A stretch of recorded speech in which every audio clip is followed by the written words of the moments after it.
자, 요즘 여야 할 것 없이 탈당 계속 이어지고 있는데 장 기자, 조금 전에 탈당 선언한 국민의힘 인사가 있어요. 누구죠?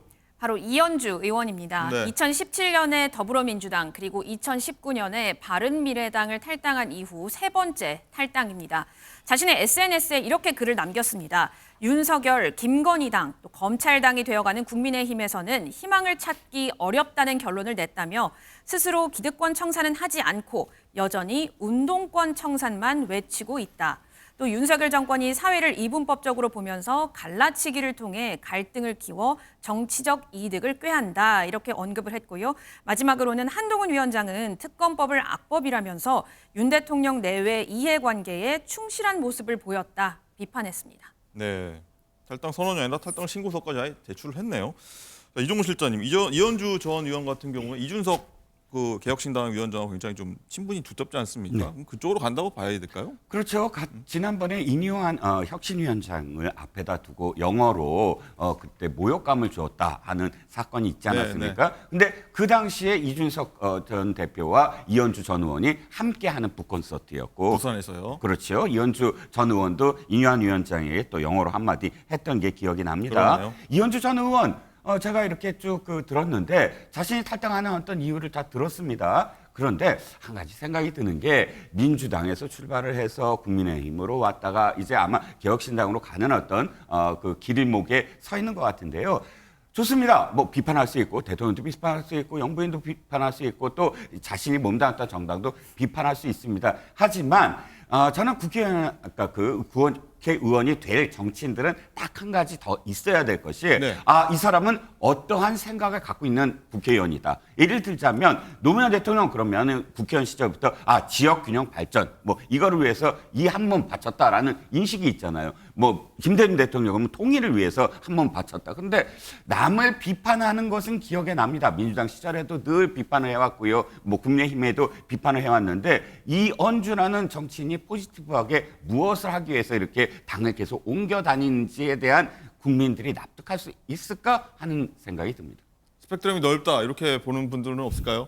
스펙트럼도 좋습니다. 그렇지만 스펙트럼이 넓어도 기억에 남는 어떤 정치인은 정치인의 비전이 남는 거지 남을 비판하는 그런 목소리가 남는 게 아니거든요. 네, 알겠습니다. 자, 이준석 전 대표 얘기를 했는데 이 제3지대 보면은 이제 이낙연, 이준석, 낙준연대 성사 여부가 큰 관심이죠. 근데 뭐 낙준이냐, 뭐 낙석이냐 이런 얘기 많은데 이준석 개혁신당 위원장이 직접 이렇게 얘기해달라라고 얘기했던데 장가 기자 뭐라고 불러달라는 겁니까? 그럼? 바로 리쌍 브라더스로 불러달라고 했습니다. 이낙연 전 대표와 이게 연대론에 관련해서 낙준 연대, 낙석 연대 이거 너무 멸칭이다, 모멸하는 듯한 말이다라고 본다면서 자, 이 씨가 두 명이니까 이낙연, 이준석 해서 리쌍 브라더스로 불러달라고 했습니다. 네. 여기에 이낙연 전 대표에 대한 평가도 덧붙였는데요. 들어보시죠. 결국 현실론을 뛰어넘는 누군가의 판단들이 있다고 한다면은 저는 가능할 수도 있다라는 생각을 합니다. 양보랑은 좀 개념이 다른데요. 파격일 겁니다. 이낙연 총리께서 대통령 빼고 다 해보신 분인데 네. 사심이 없으시면 왜 창당을 하시지? 저는 이런 생각하거든요. 이낙연 총리님도 그렇고 참여하는 제 세력들이 네. 좀 더 야심가적인 측면이 돋보였으면 좋겠다. 선봉에 서셔야 된다. 겸손한 척 뒤로 빠지는 분들의 내심이 뭔지도 대충 알고 있고 그리고 결과도 어떤지도 대충 알고 있습니다. 그렇기 때문에 저는 그거는 제가 약간 기대하는 바는 아닙니다.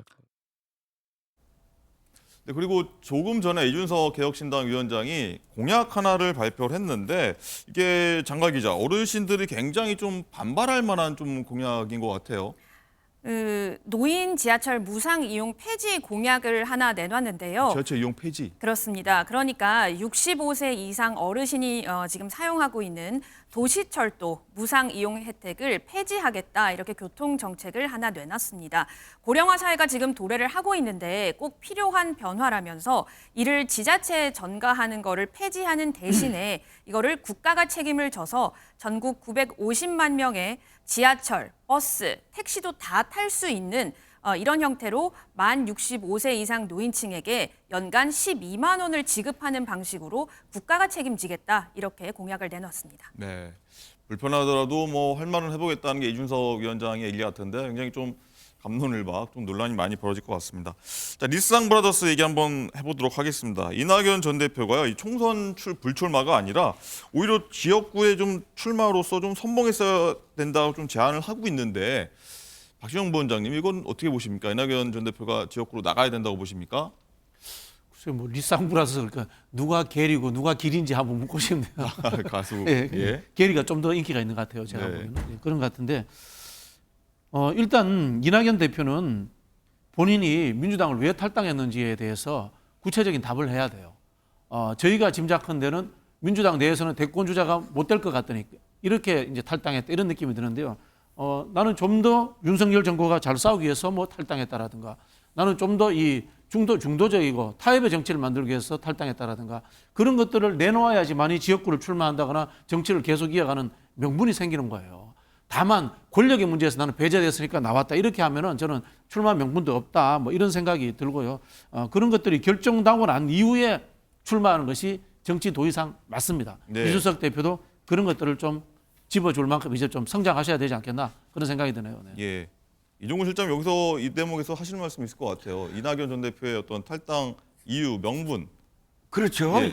이낙연 대표가 말을 안 한 건 아닙니다. 이낙연 대표가 이렇게 얘기했죠. 양당 정치의 폐해를 이제 극복하겠다. 내가 나서서 극복하겠다 했는데 저는 박재현 부원장님 말씀에 일견 동의해요. 이 명분이 맞느냐는 거죠. 왜냐하면 이낙연 대표야말로 전 대표야말로 양당 정치의 폐해를 이끌었던 사람이에요. 한 정당의 그러니까 집권 여당의 대표였고요. 그러면 대표 시절에 그러면 양당 정치의 폐해에 대해서 어떻게 노력을 했느냐 극복하려고 그런 일관된 삶이 이 자신의 어떤 명분으로 나타났을 때 이 사람은 그렇게 언행일치 지금 말과 지금 실천이 똑같구나라고 이렇게 딱 되거든요. 그런데 연상이 안 되는 것이 전 당 집권 여당의 대표였던 사람이 갑자기 양당 정치가 잘못됐다 이렇게 얘기하는 건 앞뒤가 안 맞는다라는 생각입니다. 예.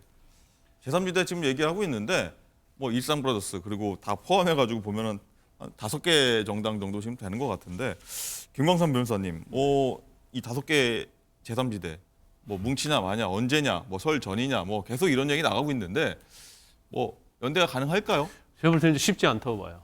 왜냐하면 지금 연대 자체가 이제 빅텐트를 하겠다는 건데 일단 스펙트럼이 너무 넓어요. 그러니까 어떤 정당이랄지 연대에 있어서는 어느 정도 스펙트럼 필요하죠. 그러니까 이념과 정체성이 다른 부분 필요할 수도 있는데 지금 국민의힘에 시작해서 정의당까지 포함되어 있는 거잖아요.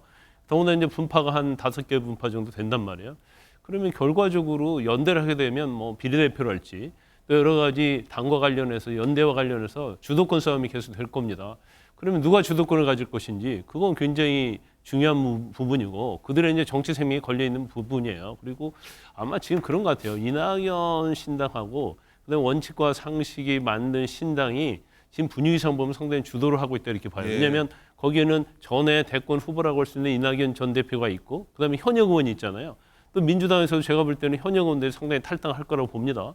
그러면 이 세력 자체는 어느 정도 당으로서 모양새를 갖춘 거지만 특히 이준석 전 대표 같은 경우는 현역은 아직도 한 명도 없어요. 이제 나중에 어쩔지 모르겠지만 그래서 본인의 입장에서는 보수적인 측면에서 주도권을 가지고 싶어 하는데 지금 흐름 자체가 이제 그렇게 가고 있지 않단 말이에요. 그러면 5개 분파 중에서 본인은 주도적으로 가고 싶으니까 뭐 낙준연대 그런 거 싫다는 거 아니에요. 왜냐하면 낙이 앞에 오니까 그러면 평등하게 리쌍으로 가자는 네. 얘기거든요. 이 씨가 둘이라고.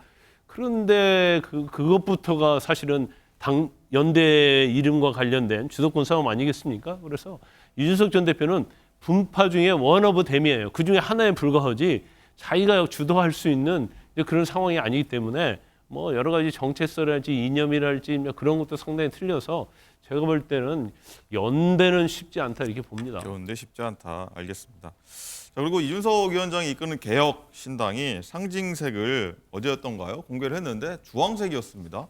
그런데 이를 본 이 위원장의 앙숙이죠. 뭐 악연이라고 할 수 있는 안철수 의원이요. 개혁 신당 이 당 색에 어떤 의문을 제기했는데 뭐 어떤 얘기했는지 한번 들어보겠습니다. 사실 그런 그 당의 색깔이라든지 또 9.15 미래 개혁 이런 핵심 개념들도 다 제가 했던 것들 아닙니까? 뭐 저는 저작권 주장할 생각은 없고 잘 해나가시기를 그렇게 바라고 있습니다. 예. 참고로 말씀드리면 왜 저희가 오렌지 색깔을 했느냐? 그게 사실은 떠오르는 태양을 상징한 거였습니다. 네. 그래서 떠오르는 태양이라는 건 새로운 정치를 하겠다. 그리고 혁신을 하겠다. 그 뜻을 나타냈고요. 네. 또 한편으로 또 다른 의미로는 이 중도 정당, 실용 정당. 그래서 이 오렌지 색깔을 선택을 한 거거든요. 예. 그래서 왜 저 신당에서 같은 색깔을 선택을 했는지 예. 그게 저는 좀 궁금하더라고요. 네. 이거 내 거다.